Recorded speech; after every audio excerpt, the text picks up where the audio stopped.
자, 여러분, 야곱의 11번째 아들인 이 요셉은요, 항상 하나님께서 원하시는 삶을 살았습니다. 즉, 선을 선택하면서 갔던 삶이었다는 것이지요. 반면에 여러분, 형들은 어땠을까요? 하나님이 싫어하시는 것들만 선택하면서 살았습니다. 결국 악을 선택했다라는 거 아니겠습니까? 여기에서 우리가 알 수 있는 것은요, 선과 악은 함께 공존할 수가 없다는 거예요. 여러분, 그렇다면 무엇이 선이고 무엇이 악일까요? 하나님이 선이 되시고요, 하나님께서 원하시는 삶을 살아가지 않는 모든 것이요, 바로 악이 되는 겁니다. 지난주에 말씀드렸던 것처럼 우리가 기본적으로 죄를 정의할 때 도덕적인 것, 아니면은 이 정서적인 것들을, 정서법들도 우리 이 대한민국에서는 이게 법만큼 중요하다고 생각하지 않습니까? 그러나 도덕적인 차원을 한 단계 넘어서는 것, 하나님께서 금지하는 것까지 우리가 지켜야 된다는 것이죠. 즉, 하나님을 경외하고 하나님만을 섬기면서 나아가는 것, 그게 바로 선이고요. 하나님께서 싫어하시는 삶으로 나아가지 않는 것, 그것이 곧 악입니다. 그러나 이 요셉의 형들은요, 하나님께서 싫어하시는 삶을 선택했다라는 거예요. 그게 바로 악이었다는 것인데요. 요셉은 악을 선택한 형들의 잘못을 아버지께 고자질합니다. 고자질했다기보다는요, 사실 형들이 제대로 된 삶으로 나아가기를 바라는 입장에서 가장인 아버지에게 이야기를 했던 것이죠. 그래서 어떻게 되는지 아십니까? 아버지께 말한 그것을 계기로 인해서 형들의 미움을 받아 이스마엘 상인들의 손에 이끌려가지고요, 이 애굽 보디발 장군의 종으로 팔려가게 됩니다. 여러분, 하나님께서는요, 당신의 일을 이루실 때 사람을 통해서 역사하신다라는 사실을 믿으십니까? 여러분, 못 들으셨죠? 지금 무슨 말 했는지? 하나님께서는 하나님의 일을 하실 때 사람을 통해서 일을 하신다라는 사실을 믿으십니까? 네. 여러분, 맞아요. 하나님께서는요, 하나님께서 스스로 할 수 있음에도 불구하고 구속 사역을 위해 사람을 통해서 일을 하십니다. 이 사실을 확실히 믿으시기를 바랍니다. 여러분, 그래가지고요, 이 하나님께 쓰임받는 사람은요, 두 종류의 사람이 있습니다. 첫째는요, 하나님께 쓰임을 받는 주인공의 역할을 감당하는 사람이 있는가 반면에 하나님께 쓰임을 받기는 하지만 이 모세와 같이 주인공의 역할이 아니라 어쩌면 애굽의 바로와 같이 악역을 담당하는 사람들도 있다라는 것 알고 계십니까? 여러분, 요셉이 하나님께 주인공의 역할로 쓰임을 받은 반면에 형들은요, 악역으로 쓰임을 받죠. 아니, 하나님께서 어떻게 그러실 수가 있습니까? 라고 이야기할 수 있겠지만 우리가 공의의 하나님을 알고 보고 듣고 알고 계시는 하나님을 확실히 이해하고 있다면 하나님께서는요, 모든 상황들을 하나님의 구속사역에 맞게, 쓰임에 맞게 역사하십니다. 그러니까 악역을 선택한 사람들을 하나님께서 악역으로 사용하신 게 아니라 그들이 악을 선택함으로 말미암아 하나님께서 하나님의 구속사역에 맞게 인도하시면서 사용했다라는 것이지요. 그래서 그들을요, 하나님께서요, 주인공으로, 또 반면에 다른 사람들은요, 악역으로 쓰였다라는 겁니다. 요셉은 하나님께서 주시는 꿈을 믿고요, 붙잡았기 때문에 주인공의 역할로 쓰임받을 수 있었지만 요셉의 형들은 요셉의 그 꿈을 무시했습니다. 그리고 어땠습니까? 에이, 그 꿈이 이루어지겠어? 말도 안 되는 소리 하고 있네. 하나님의 꿈을 짓밟고요, 하나님의 꿈을요, 천시했습니다. 삶에서 이루어지지 않을 거라고 생각했던 것이죠. 그래서요, 요셉을 애굽에 팔아넘기는 이러한 악역으로서 쓰임을 받을 수가 있었던 것이죠. 요셉은 비록 악역을 맡은 배다른 형들의 손에 의해서 팔려간 노예의 몸이었지만 그 이면에는요, 하나님께서 요셉을 지도자로 삼으시려고. 왜요? 왜 지도자로 삼으셨습니까? 하나님의 제사장 나라를 만들려고. 여러분, 이 요셉의 자녀인 요셉의 허리에서 70명, 요셉의 허리에서부터 70명의 야곱의 허리에서부터 70명이 시작을 합니다. 이 70명이 이 애굽, 이집트로 이민을 오면서부터 어떻게 되는지 아십니까?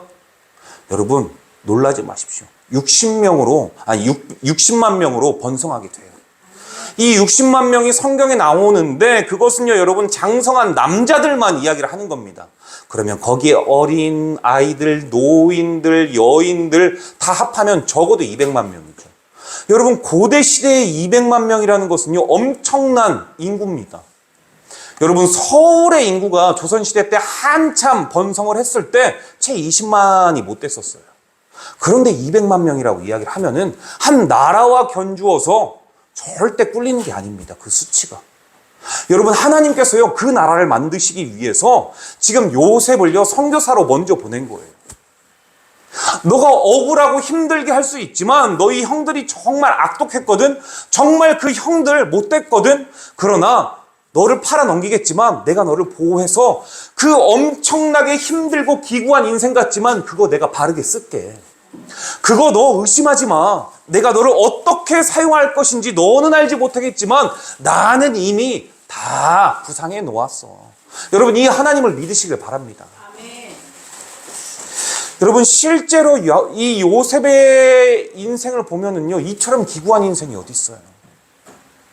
배가 다르건 다르지 않건 간에 어쨌든 형들의 동생 아닙니까? 그런데요, 형들이 팔아 넘겨요. 노예로 팔아 넘깁니다. 이스마엘 사람의 개. 그 이스마엘 상인들은요, 다시 노예 시장에서 이 흥정을 통해서 보디발 장군의 집에 진짜 노예로 팔아버리죠. 여러분, 이 보디발 장군의 신분은요, 애굽의 바로의 신하, 그러니까 친위대장이었어요. 친위대장. 엄청난 막강한 권력을 가지고 있었는데요, 요셉은 노예 신분이었음에도 불구하고 생명의 주인인 하나님을 증명하는 삶을 그 집에서 살았다는 거예요. 여러분, 우리가 삶에서 나락으로 떨어지고 내가 모든 것들을 다 빼앗긴 인생이라면 어떻게 될까요? 그냥 절망하는 삶을 살았을 겁니다. 여러분, 새로 고침이라고 하는 프로 아세요? 어디에 사는지는 모르겠어요. 집에 TV가 없어가지고. 그런데 유튜브에 짤을 보니까 8년 동안 술을 먹었던 남자가 있어요. 8년 동안 술을 마십니다. 이 가장의 역할은요, 아내가 해요. 아내가 해갑니다. 아내가. 그런데요, 이 남편은요, 매일과 같이 핑계를 댑니다. 자신의 누나가 이렇게 돈을 빌려달라고 해가지고 이금융권에서 돈을 끌어다가 누나에게 빌려주고, 누나가 갚을 능력이 안 돼가지고 파산 개인회생 신청을 하고, 그런 인생을 살다 보니까 내가 이렇게 살아갈 수밖에 없었다. 그러면서 계속 술을 마셨대요. 8년 동안 일하지 아니하고. 그 아내는 여러분, 보편적으로 사람이요, 큰 쓰러짐과 넘어뜨림이 있으면요, 이렇게 나락으로 떨어집니다. 일어날 소망과 빛을 가지고 있지 않습니다. 그런데 요셉은요, 그러지 않았어요. 그렇게 쓰러질 수 있고 맞으면서 일할 수 있겠지만 그러지 않았습니다. 하나님을 증명하는 삶을 살았어요. 여러분, 보디발 장군의 이름인 이 보디발이라는 뜻이 어떤 내용인지 아십니까? 태양신이 주는 자, 태양신에 속한 자, 이 뜻이에요. 여러분, 이집트는요, 태양신을 섬겼거든요.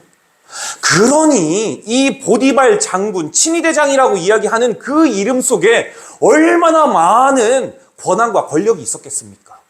엄청난 뜻이 그 안에 숨겨져 있겠죠. 이 사람은요, 누구보다도 왕 옆에서 엄청난 권력을 가지고 있었던 사람이라는 것을 알 수가 있어요. 그런데 여러분, 이 보디발 장군의 가정에 노예로, 종으로 팔려온 이 요셉의 이름은 무엇일까요? 그 뜻은요, 하나님이 더하신다는 거예요. 하나님이 더하신다. 여러분, 어떻습니까? 이 이야기 딱 들으니까 딱 하면 척이라고 무언가 오지 않으세요? 보디발과 요셉의 이름의 뜻을 살펴보면 사람에게 필요한 모든 것을 주는 것은 태양신이 아니라 하나님임을 알게 해요. 지금 알게 해요. 모든 신들 중에 신이 누구인가? 이거 증명하려고 하는 거거든요. 요셉의 삶을 통해서. 여러분, 이게 성도의 자세예요. 어떠한 힘든 상황 가운데에서도 성도가 성도될 수 있는 것은 하나님의 자녀임을, 그 정체성을 잃지 않는 겁니다. 상황에 따라서 휘둘리는 그러한 성도의 삶의 자세가 아니라 어떠한 상황이 온다 할지라도 뿌리 깊은 나무와 같이 흔들리지 아니하고 하나님을 바라볼 수 있는 그 야성을 가지고 살아갈 수 있는 존재. 여러분, 그게 성도죠. 그게 성도. 그런데 오늘날 많은 사람들은요, 열악한 환경에 내몰리게 되면요, 하나님을 쉽게 버립니다. 하나님을 믿노라 하면서도 하나님을 그냥 없는 것처럼 여겨요. 고난 가운데에 부르짖었던 자신의 음성에 하나님이 응답하지 않기 때문일까요? 하나님을 쉽게 버려버립니다.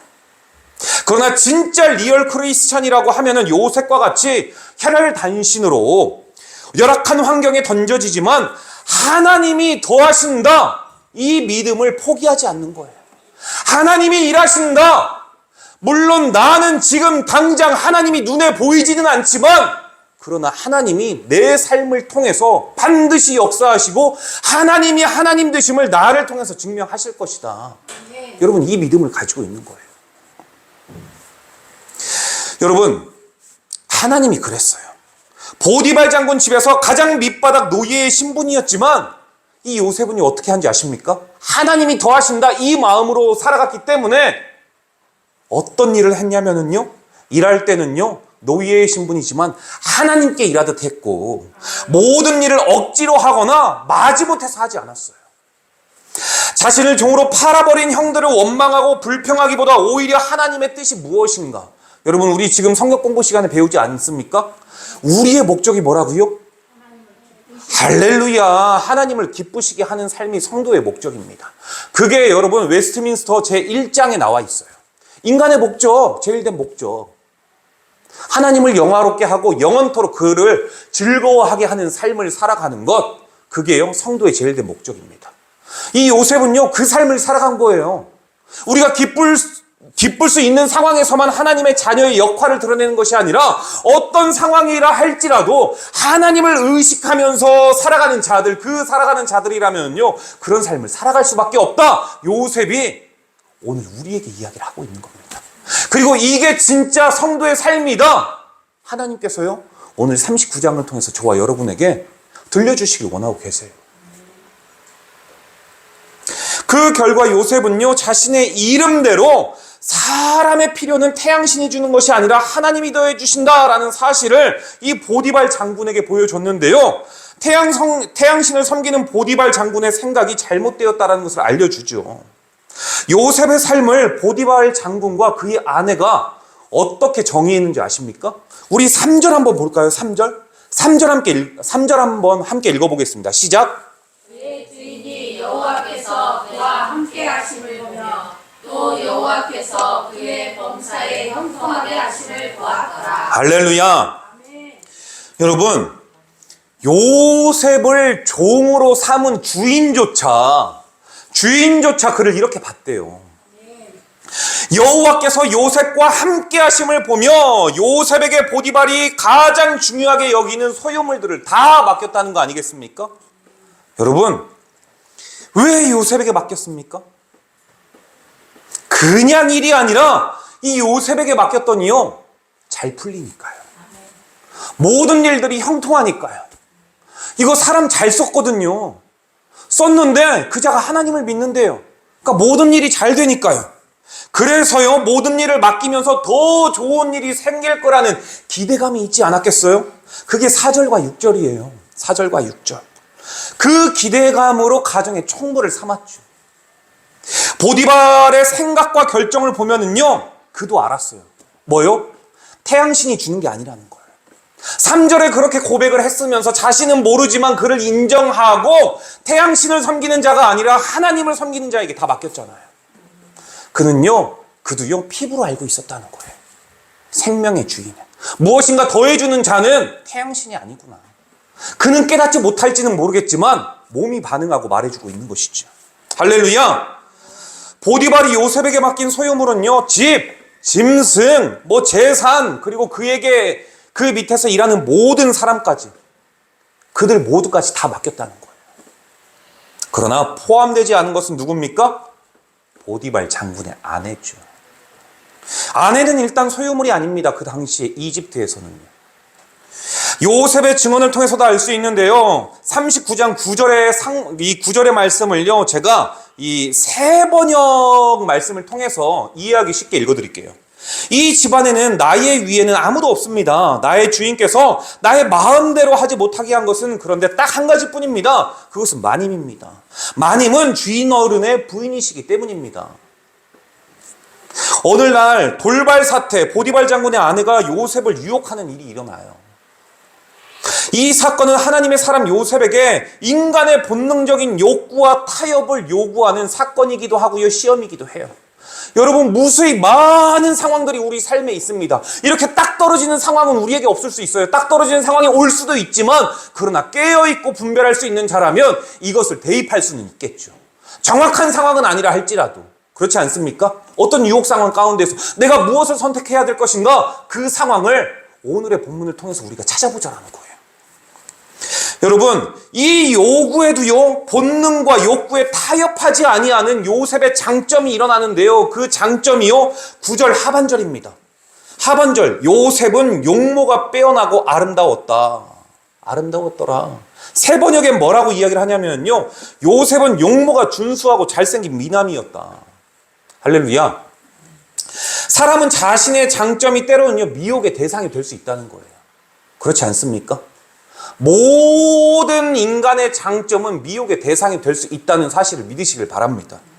자신의 장점은 여러분, 긴장을 풀면 방심할 수 있어요. 성도라고 해가지고 여러분, 보장되어 있는 삶이 아닙니다. 여러분, 목사도 마귀에게 쓰임 받을 수 있습니까? 없습니까? 우리가 목사님 앞에서 어떻게 그럽니까? 라고 할 수 있지만, 여러분, 저 의식하지 말고, 목사도 마귀에게 쓰임 받을 수 있어요. 베드로도 쓰임 받았거든요. 사람들이 나를 뭐라고 이야기를 하더냐? 뭐 더러는 뭐 세례 요한이요, 더러는 뭐 엘리야요, 그렇게 이야기를 하는데, 아니 그거 말고, 그렇다면 이번엔 너희는 나를 뭐라고 생각하느냐? 세상 사람들은 나를 그렇게 선지자라고 이야기를 하겠지만 나와 함께 동거동락하는 너희들은 나를 뭐라고 생각하느냐? 그때 여러분, 베드로의 멋진 신앙 고백이 있지 않습니까? 주는 그리스도시요 살아계신 하나님의 아들이시나이다. 그렇게 고백했어요. 그리고 나서 예수님이 말씀을 하세요. 그 마태복음 16장에 그러고 나서 예수님이 이야기를 하죠. 내가 이 서기관들과 대제사장들에 의해서 고통과 고난을 당해서 죽임을 당할 거다. 그러나 그 죽임을 당한 후에 사흘 후에 내가 다시 부활할 거다. 그때 베드로가 또 뭐라고 합니까? 그런 일이 주님께서는요, 일어날 수가 없습니다. 주님께. 그랬더니 예수님께서 뭐라고 하시는지 아십니까? 여러분, 누가 봐도 이거 예수님 위에 가지고 한 말이잖아요. 주님이 죽는다라고 말하는데 솔직히 여러분이라면 뭐라고 말하겠어요? 여러분의 스승이 내 삶이 이제 얼마 안 남은 것 같다. 그러면 뭐라고 이야기를 하시겠어요? 아이고, 선생님 100세 장수하실 겁니다. 무병장수하실 겁니다. 이 말 하지 않겠어요? 그러면 이거 베드로가 지금 심한 말 한 거예요? 아니면 주님을 위로하는 말을 한 거예요? 예수님 위로하는 말 한 거죠. 그런데 예수님이 뭐라고 이야기를 하느냐? 사탄아, 물러나라. 너는 나를 넘어지게 하는 자로다. 너가 하나님의 일을 생각하지는 않는구나. 그렇게 말씀을 하세요.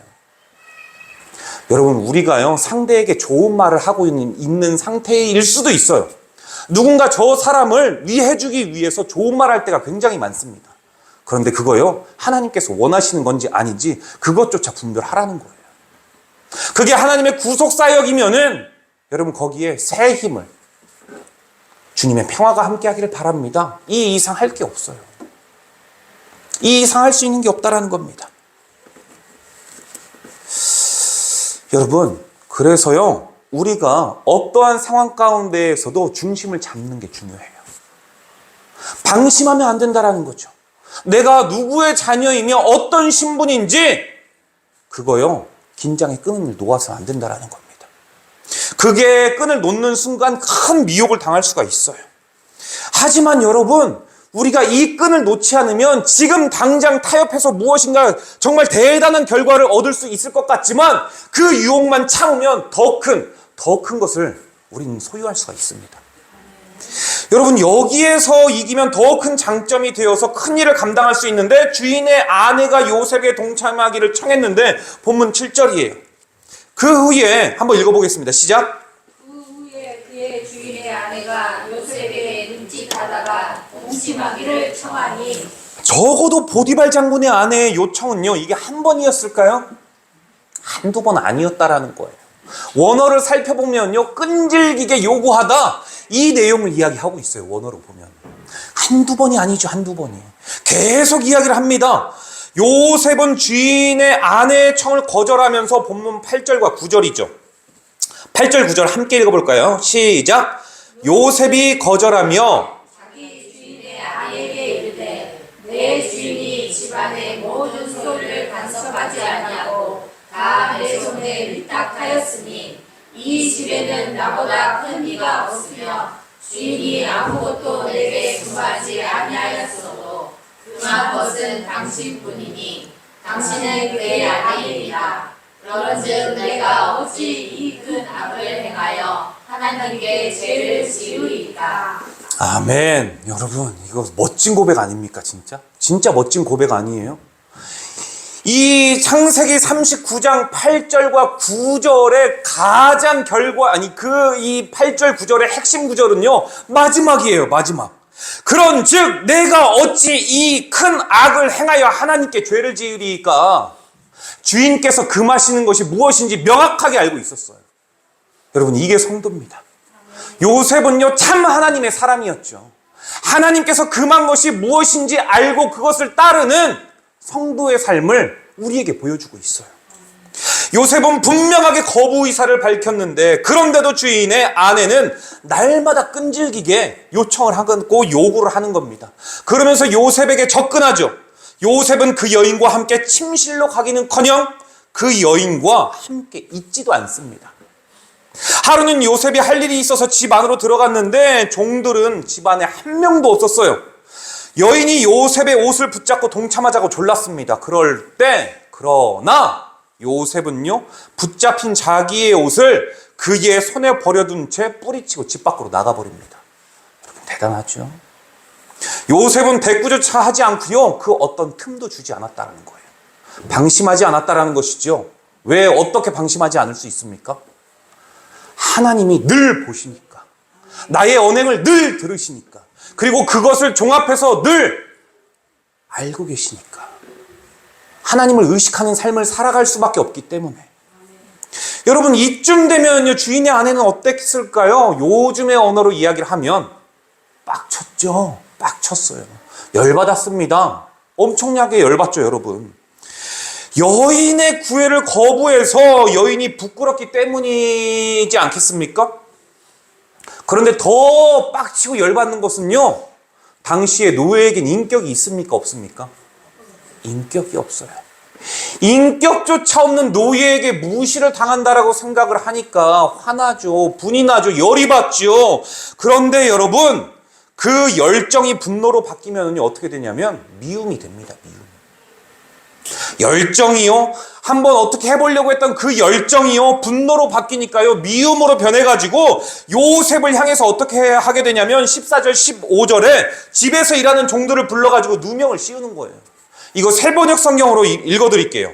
이것 좀 봐라. 주인이 우리의 웃음거리를 만들려고 이 히브리 녀석을 데려다 놓았구나. 그가 나를 욕보이려고 달려들기에 내가 고함을 질렀더니 그는 내 고함 지르는 소리를 듣고 제 옷을 여기에다가 버려두고 바깥으로 뛰어나갔다.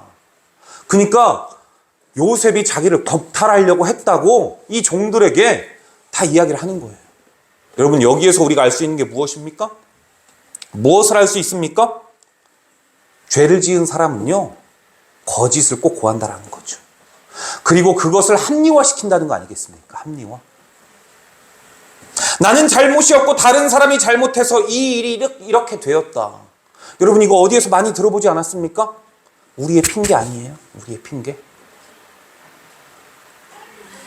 제가 가정에 조금 관심이 많나 봐요. 오은영의 뭐죠? 금쪽 같은 내 새끼 보니까 엄마가 절약하시는 거 보셨습니까? 혹시 절약하시는 엄마? 이 엄마가요, 세상에 어느 정도로 절약을 하냐면 남편이 일하고 왔다가 퇴근하면은 화장실에 대소변까지 내리지 않는데요. 그리고 세상에 이 여인이 어떻게 하냐면 이 세탁기에 보통 우리가 수도를 연결해가지고 자연적으로 물이 들어가서 이렇게 퍼날리지 않잖아요. 우리가 자연적으로 이 호스로 세탁기에 물을 받지 않습니까? 이 엄마는 그 세탁기 세제를 넣는 투입구에다가 여러분 설거지합니다. 새로운 물이 빨래를 할 때 물이 들어가니까 거기에다가 대고 마지막으로 헹구는 거예요. 말이 안 되죠. 말이 안 되죠. 그러니까 이 오은영 선생님이 그거 절약이 아니라 병이라고 이야기를 하더라고요. 병이라고. 그런데 그러면서 남편이 그러지 말라고, 그리고 아이들 좀 그러지 말라고. 그런데 장인어른 장모님이 다 와가지고 너 그거 병이다, 네 남편이 그거 원하지 않으니까 그렇게 좀 하지 마라, 제발 불 좀 켜놓고 살아라. 여러분, 세상에 아이들 책을 읽어주는데요 핸드폰 불빛으로 읽어줘요. 그거 병이에요. 여러분, 그거요, 제가 모르긴 몰라도 확실히 이야기할 수 있는 건 그건 귀신 들린 겁니다. 왜요? 그러니까 우리가 말하는 빙이 그런 게 아니고요, 어두움에 사로잡힌 거예요. 일단 여러분, 집에서 불을 끄고 생활하는 사람들 의심해 봐야 돼요. 왜냐하면 하나님 빛으로 오셨거든요. 악은요 어두움을 좋아합니다. 그래서 모든 악한 것은요 밤에 이루어져요. 보통 어두울 때. 여러분, 나이트클럽과 이런 곳에서 보통 이 술집 같은 데에서 음흉한 사건들이 계속 일어나지 않습니까?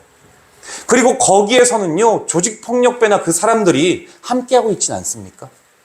그런 거 보이잖아요. 우리가 어두움은요 빛을 싫어해요. 왜냐?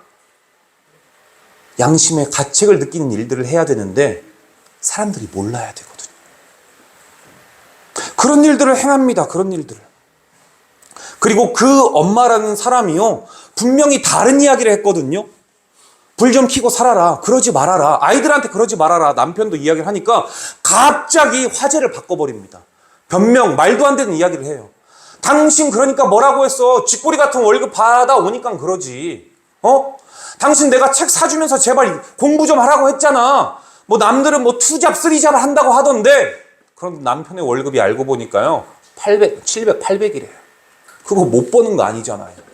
그거 쥐꼬리만한 돈 아니잖아요. 여러분, 이게 무슨 말입니까? 자기가 어두움의 병에 걸렸는데 자기의 합리화를 하기 위해서 지금 남편을 싸잡아가지고 다른 지금 관심사로 내몰고 있어요. 여러분, 이게 합리화입니다. 이게 합리화예요. 이거요, 여러분, 아담과 하와의 변명에서도 우리가 잘 알고 있지 않습니까? 아담과 하와가 이 선악을 알게 하는 나무의 열매를 먹었는데 내가 왜 이걸 먹었느냐 물어보니까 아담은 뭐라고 합니까? 하나님이 내게 주신 여자가 줘가지고 먹었습니다.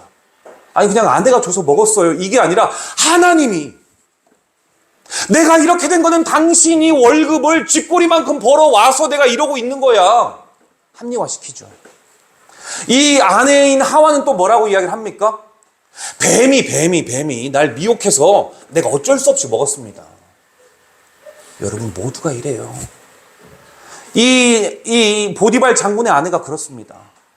당신이 이 히브리인 사와가지고 내가 이 일을 당하고 있는 거야. 얼마나 부끄러운데 이걸 합리화시키는 거예요. 여러분, 죄의 속성은요 이렇다라는 거예요. 그리고 죄 지은 자의 속성 또한 이렇다라는 겁니다. 첫째, 자신을 합리화시키고요. 둘째, 자신의 행동에 타당성, 정당성을 부여하죠. 자신은 피해자인 양 주변 사람을요 자기 편으로 끌어들입니다. 주인의 아내는 남편인 보디발 장군이 돌아오자 그에게 이렇게 일러 바치죠. 17절에서 19절 세 번역으로 읽어드릴게요. 당신이 데려다 놓은 저 히브리 사람이 나를 농락하려고 나에게 달려들었어요. 내가 사람 살려달라고 고함을 질렀더니 내 옷을 앞에 버려두고 바깥으로 뛰어나갔어요. 당신의 종이 나에게 이같이 행패를 부렸어요. 요셉의 주인은 화가 치밀어 올라가지고 요셉을 잡아다가 감옥에 가두기는 했지만, 그러나 요셉의 주인은 요셉과 오랫동안 함께하면서 느낀 거 있거든요. 보디발 장군은 이거는 확실히 알고 있었어요. 첫째, 요셉은 거짓말하지 않는다. 둘째, 어떤 상황 속에서도 그는 속이는 자가 아니다. 셋째, 그는 하나님 보시기에 악한 거를 선택하는 자가 아니다. 이것만큼은 명확히 알고 있었어요. 여러분, 안에서 새는 바가지는요, 반드시 바깥에서도 셉니다. 요셉의 아내가 이거 첫 번이었을까요? 여러분, 요셉의 이 보디발 장군의 아내는요, 이게 한두 번이 아니었으니까. 남편은 상황상, 정황상 이 노예들도 있고 종도 있으니까 이 주인의 이런 그게 있잖아요. 세워줘야 되니까. 이곳에 가두긴 했는데 속이는 자가 아니라는 거. 거짓말하는 자가 아니라는 건 그는 하나님을 믿고 있다는 거.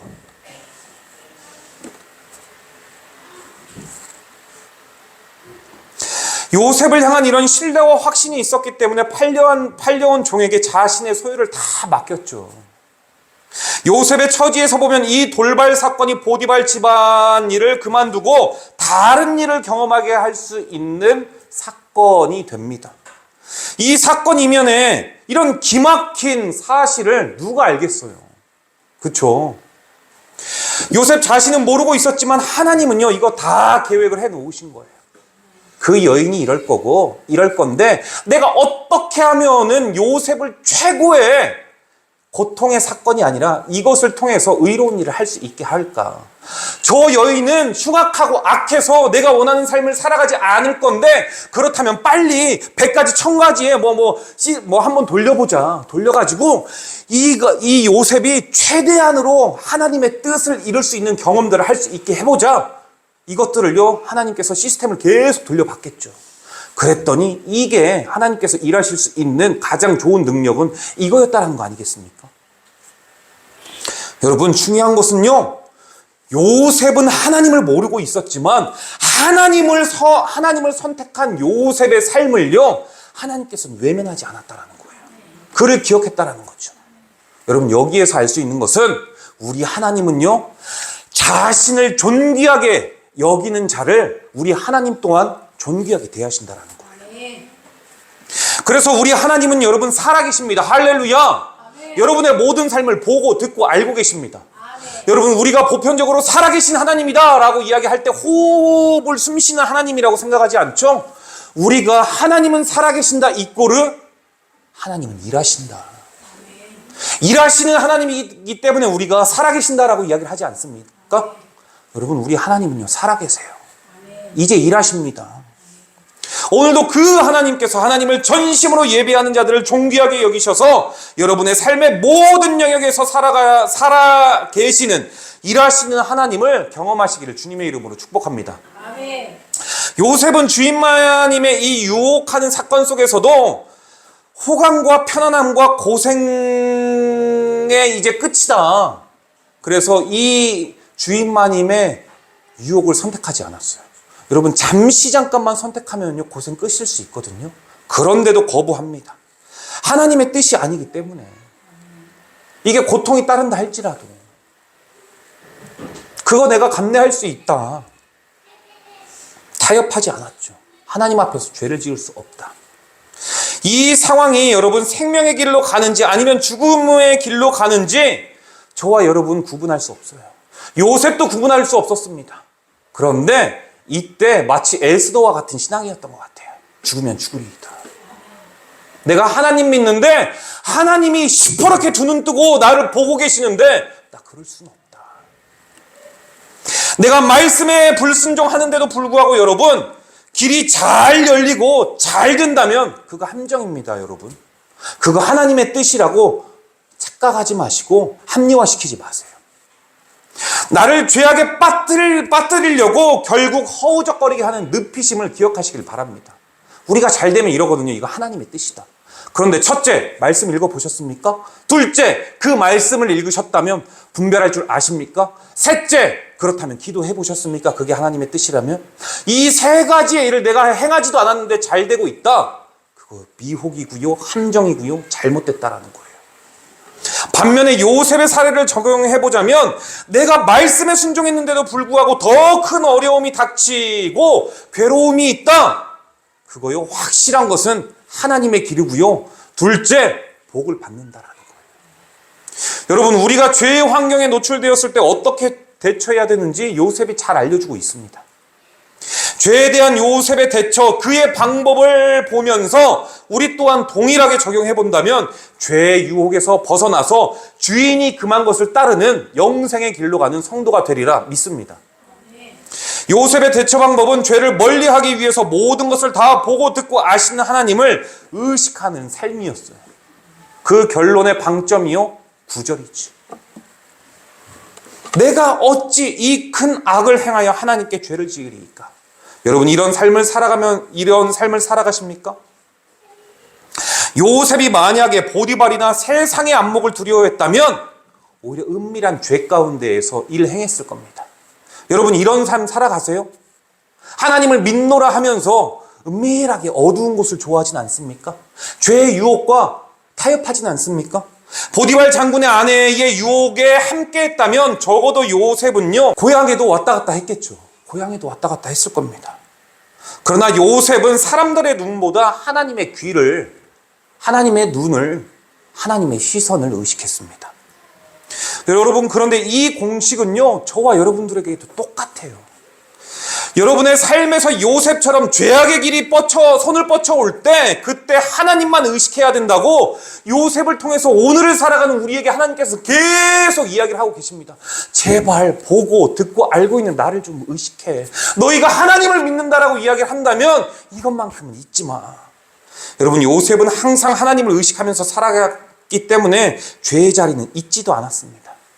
10절 여인이 날마다 요셉에게 청하였으나 요셉은 듣지 아니하여 동참하지 아니할 뿐더러 함께 잊지도 아니하더라. 여러분 죄의 자리는 잊지도 아니하시는 성도가 되시길 바랍니다. 아멘. 죄를 멀리하고 미워하고 거부할 수 있는 유일한 길은 죄의 길에는 잊지도 않은 겁니다.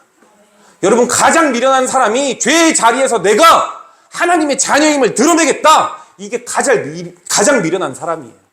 죄의 자리는 잊지도 아니하는 것. 미혹의 자리는 그냥 있으려고도 하지 않는 것. 그게 성도인 줄로 믿습니다. 왜요? 내가 어찌 이 큰 악을 하나님께 죄지으리까? 바라기는 저와 여러분 또한 삶에서 요셉처럼 억울함이 있고 괴로움도 있겠지만 하나님을 선택함으로 인해 하나님께서 외면하지 아니하시고 그런 너라면 됐다. 내가 드디어 찾았구나. 저 유대 땅에서, 저 중동 땅에서 내가 샅샅이 뒤져봤지만 내가 드디어 찾았구나. 내가 드디어 믿을 만한 인물 하나를 찾았구나. 그렇게 하나님께 인정받는, 주인이 금하신 것을 따르는 성도가 되실 수 있는 저와 여러분 되시기를 주님의 이름으로 축복합니다. 기도합니다. 좋으신 하나님